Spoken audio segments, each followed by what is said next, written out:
Welcome to Let Us Reason, a Christian-Muslim dialogue with host Al-Fadi. Let Us Reason is a unique show utilizing theology, apologetics, and evangelism to reach Muslims for Christ by comparing and contrasting Christian and Muslim doctrines. And now, your host, Al-Fadi. Well, welcome everybody. I hope you're having a wonderful Saturday morning as we dive into another episode of our newly launched show called Let Us Reason.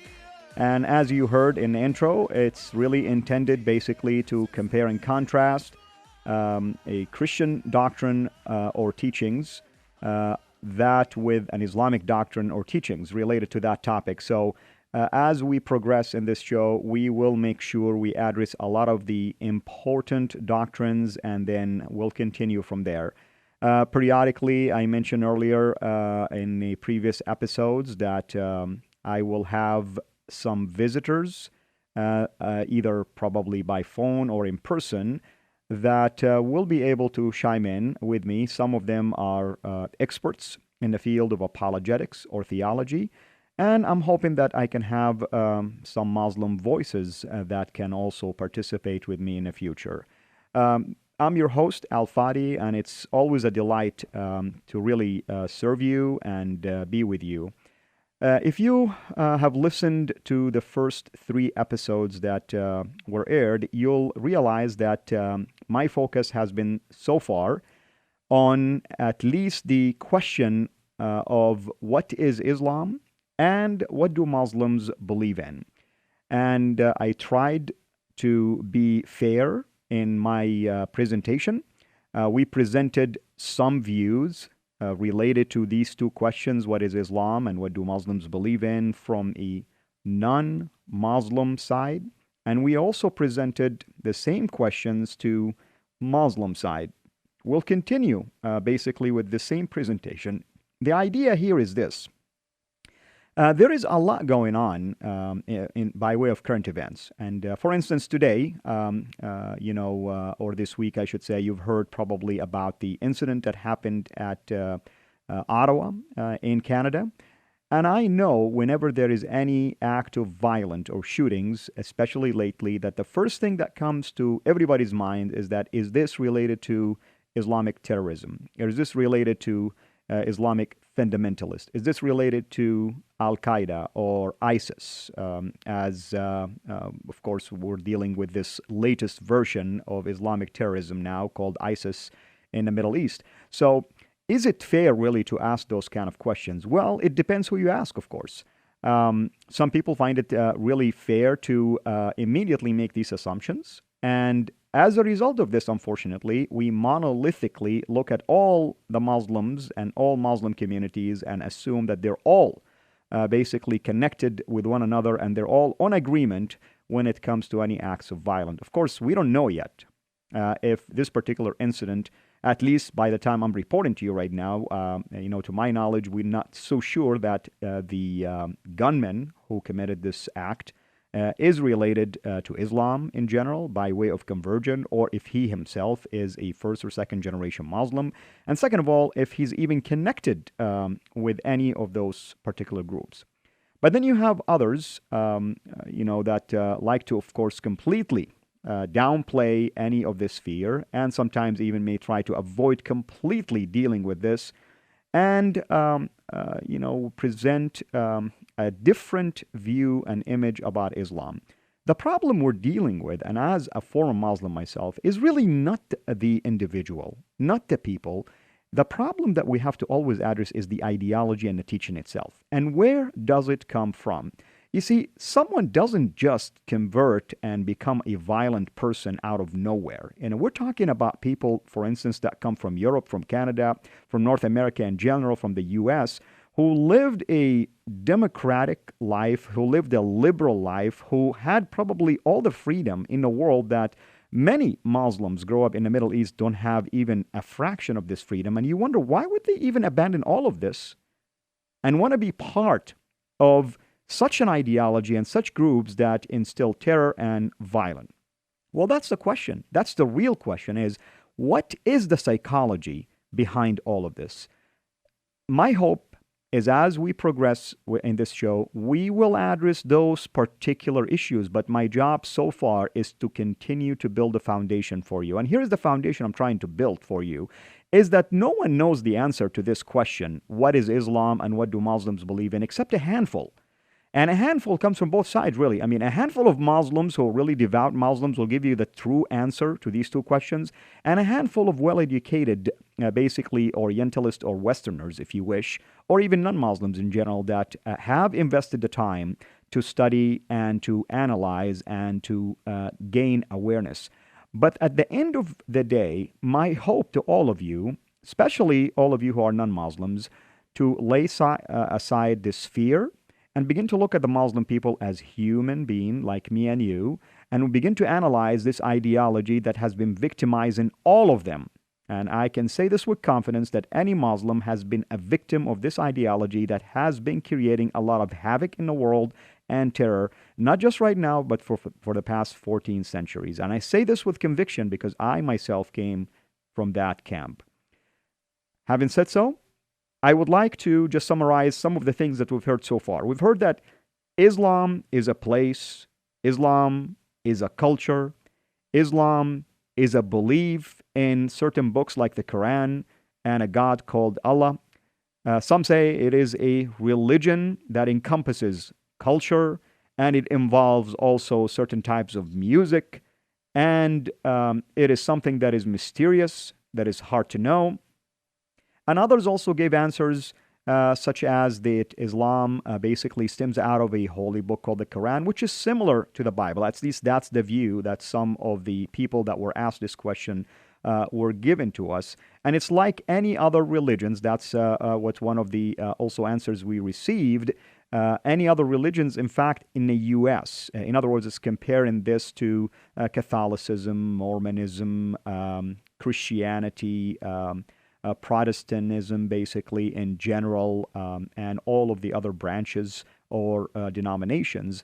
But is it really, is that what Islam is all about? Is it that comparable to all of these religions? Is the book that Muslims believe in, the Quran, identical to the Bible? We will analyze and contrast. I can tell you for sure, just to, I don't want to leave you in suspense here, that the answer to all of these comparisons is no. Islam is unique and is different, and it's not identical to any other religions, basically, any world religions whatsoever. But what does it teach, and why is it unique?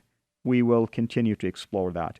We also heard things about, at least from Muslim side, that Islam is just a way of life. And I agree with that. Islam is an encompassing way of life. It's not just a belief in one thing and ignoring the other. It's not like you have a freedom of choice to just follow one thing and ignore the other. Absolutely not. If you are a devout Muslim, you must live Islam as your identity, as your religious culture, as the way of life, as the source that you would draw from it, your own, basically, inner peace, serenity, your own help and guidance, and your own understanding of what that straight path might look like. Doesn't mean that I agree with that. Doesn't mean that it's absolutely correct, but a true Muslim will look at Islam in such a fashion and in such a way, which is absolutely representative of those who are devout and who are followers of the faith.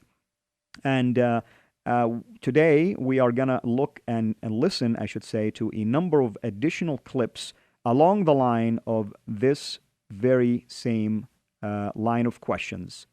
What is Islam, and what do Muslims believe in? Let's listen to clip number 7 again. Islam means to me a way of life. It's something that I know it's confused with culture a lot, but actually that's not really what it is. For example, if you think about the largest Muslim country is Indonesia, which is totally out of what people think, that when they think about Muslims, they think about the Arabian Peninsula. Exactly. So it's it's very comprehensive way of life. It covers everything from how you go to the bathroom to how you do a financial transaction. So that's how I look at it, in a very comprehensive way. and it's very universal. The message is very universal. It can cover people of all walks of life. You have people from all over the world who are Muslims. Anywhere from China to Brazil, to Australia, to Africa and Middle East, and anywhere in between. Europe, as we're now in the United States, there's about 6 million Muslims. So, and there's about 30% of them are actually people who are original from the United States, not immigrants. So that's another thing that is lost a lot to people. They just have a picture of what Muslims look like. They think that this is what Muslims are and this is what they look like, but it's actually a lot bigger than that and a lot more comprehensive and a lot more diversity within Islam. Well, this is exactly the last clip we listened to in episode number 3, and I intentionally wanted us to re-listen to it again. In my view, this is the first good answer that we get from some more in-depth, basically, understanding about Islam. The answer here tells us a number of things, but one of the most profound parts of this answer is that Islam is not a monolithic religion. What I mean by that is this. If you go, as the gentleman mentioned, that the largest Islamic population is found in Indonesia. If you go to Indonesia, and in the same week, you would go to a country like Saudi Arabia, and then in the same week, you would go to a country like Iraq, and maybe even take a glimpse at ISIS from within. And if you were to go to North Africa and start from Egypt, on the far east of North Africa, and make your way all the way to Morocco in the far west of North Africa, you will begin to realize that not all Muslims are alike. And I'm not talking about the way they look. That's not what I'm talking about. From a religious standpoint, they're not the same. You will find those that are hardliners so devout and so fixated on implementing Sharia law and applying it to every aspect of their life in Saudi, all the way to get to Indonesia, where it's just a religion covering. It is just an identity, and the people probably are only distinguished by maybe wearing the hijab, or maybe entering the mosque periodically, or using some Islamic terminologies. Outside of that, a Saudi Muslim might go to Indonesia and tell you, what I just heard from the Indonesian Muslim doesn't really line up with my understanding of Islam. Or a Saudi Muslim, like myself, when I was, basically that's my former land, goes maybe to North Africa, to Egypt, and will say, well, I hear things that they're saying that is not in line with the Orthodox Islam. Or going to Morocco and saying, I do not see the type or the form of Islam that I was used to. Islam is not a monolithic religion. That's number one. That's very important for us to remember. Number two, under the Islamic umbrella, under the Islamic identity, there are numerous subcultures that have been either absorbed into Islam or were modified to accommodate Islamic values. What I mean by that is, an example, you go to, for instance, Southeast Asia in general, and you'll hear about what is called folk Islam or animistic form of Islam. What is that? Well, it's the belief in the evil spirits and the powerful spirits, and invoking the evil eye, and using the occults and the charms and other objects, basically, to fend off the impact of those kind of spirits. Well, I can tell you this, in Orthodox Islam, all of these are heresies, actually. I mean, you do not believe in any of that kind of thing, because if you do, you're going against basically the original teachings of the Prophet and the teaching of the Quran and teaching of Islam. So, right there, we have a big problem, because you have the majority Muslims in Southeast Asia, represented by Indonesia and other parts, that believe in things that the orthodoxy of Islam, found, for instance, in the Middle East, and especially at the heart center, which is Saudi Arabia and Mecca, you'll find it completely the opposite. So that's what I mean by the fact that Islam is not a monolithic. This is why, then, we have groups like Al-Qaeda, Al-Shabaab, Boko Haram, and recently ISIS, that look extreme.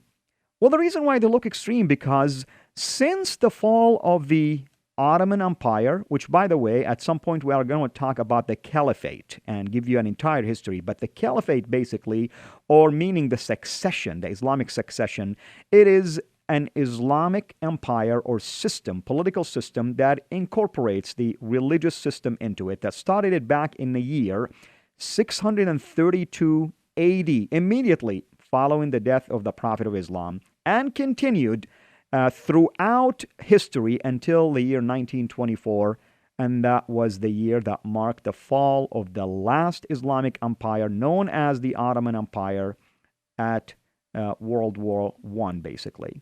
In fact, in 1926, 2 years later, many of the Islamic nations that were divided at that time into smaller nations rather than being under the umbrella of a bigger empire were given the opportunity to come back and revisit the issue of basically an Islamic caliphate, and they just completely ignored that topic. Why? Because they preferred now to have their own boundaries, have their own countries, and of course the discovery of oil made it even more appealing to some of them to have their own territories now and have their own wealth confined to their own people. And now we created different nationalities. Now instead of being a Muslim, now you're a Saudi Muslim or an Egyptian Muslim or a Jordanian Muslim, and the list can go on and on and on. And many of those Muslims who are listening to me, I want you to be honest and truthful to yourself. If you've been to countries like Saudi Arabia, you know that being a Muslim from a different country, you're not equal, not at an equal par. You'll treat it even as a second-class Muslim or even a third class. So let's be honest with ourselves. So obviously Islam is not a monolithic religion.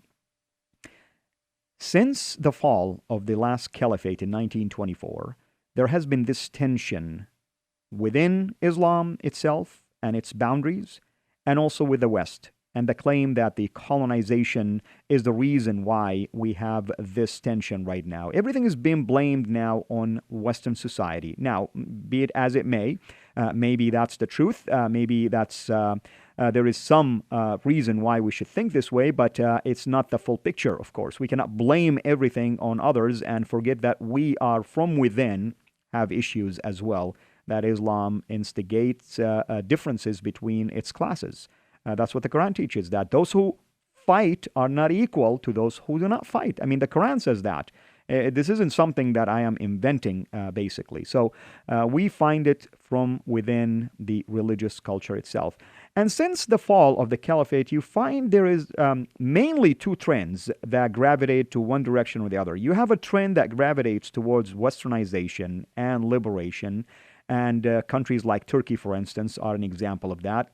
And then you have the other opposite extreme that wants to return back to the traditional approach of Islamic life and the rejection of Western and modern ways, i.e., the radicals that we call radicals. In my view, by the way, I mean, you can call them radicals if you want. I call them fundamentalists, devout Muslims.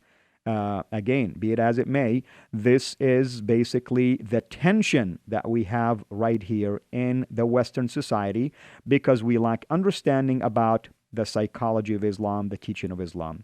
By the way, Islam has been split from day one. After the death of the Prophet, we have the emergence of what we know today, the Shia and the Sunni. And this struggle has always existed throughout the history of Islam, which is the last 14 centuries. So what you're witnessing in Iraq today and in Syria, fighting between radical Sunnis against radical Shia, is nothing new, by the way. It's always existed. But you haven't heard about it before because you didn't have social media and YouTube probably for a while. Or maybe you haven't had Google, but it's been always there. It's always existed, nothing new. So I feel sometimes that our reactions make it look as if it's something that just happened. No, it's been around for all of the Islamic age, for as long as Muslims knew it. There's always been a separation between these two great sects, Shia and Sunni.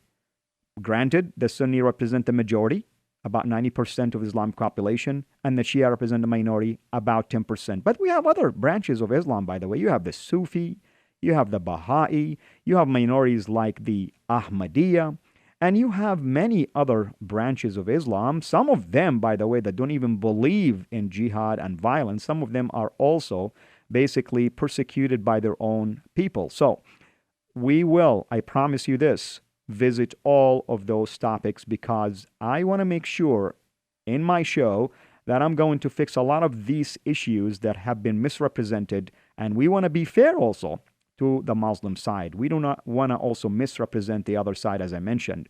We want to always be fair and present its view correctly, and I want to tell you this. Not all Muslims are on board of what's going on in the Middle East. Not all Muslims are on board with the violence that you hear about. Not all Muslims are on board with attacking and killing others and terrorizing them. I hope my message is clear when it comes to that.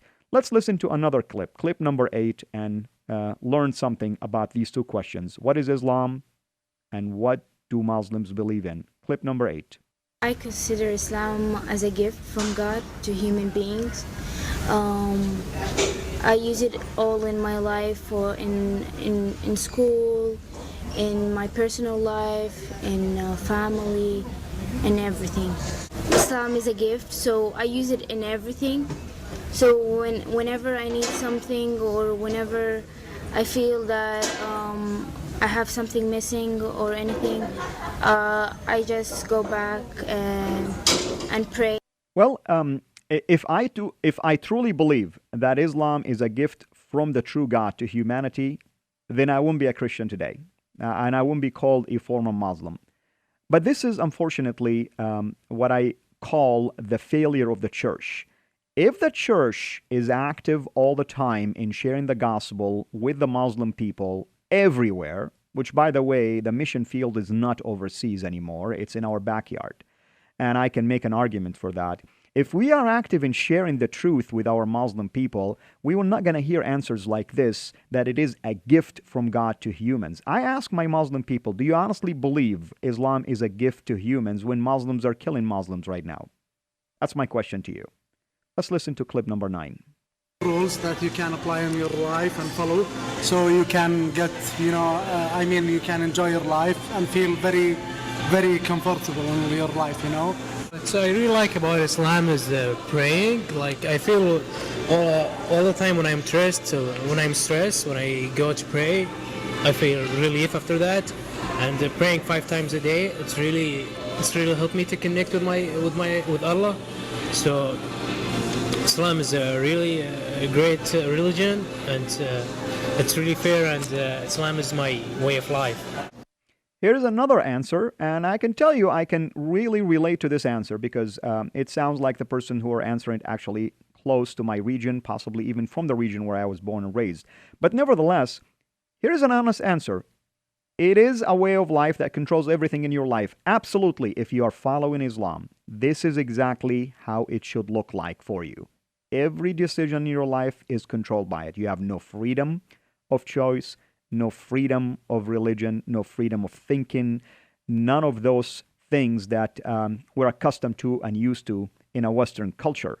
It also it struck me when he said it has fair rules. I'm not so sure that this is a 100% true statement. For instance, if it has fair rules, then why cannot I choose to leave a religion like Islam and decide for myself that I want to follow a different religion, for instance, which, by the way, Christianity is not a religion. It's a relationship with God. But that's a different story. We'll deal with those issues when we get there.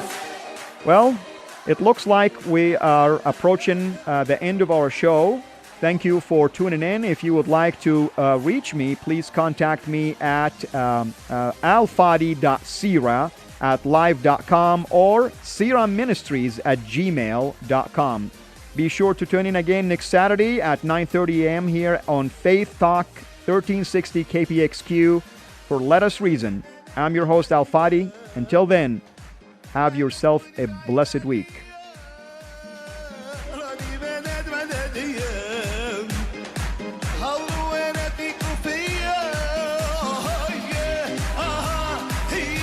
Se souvenir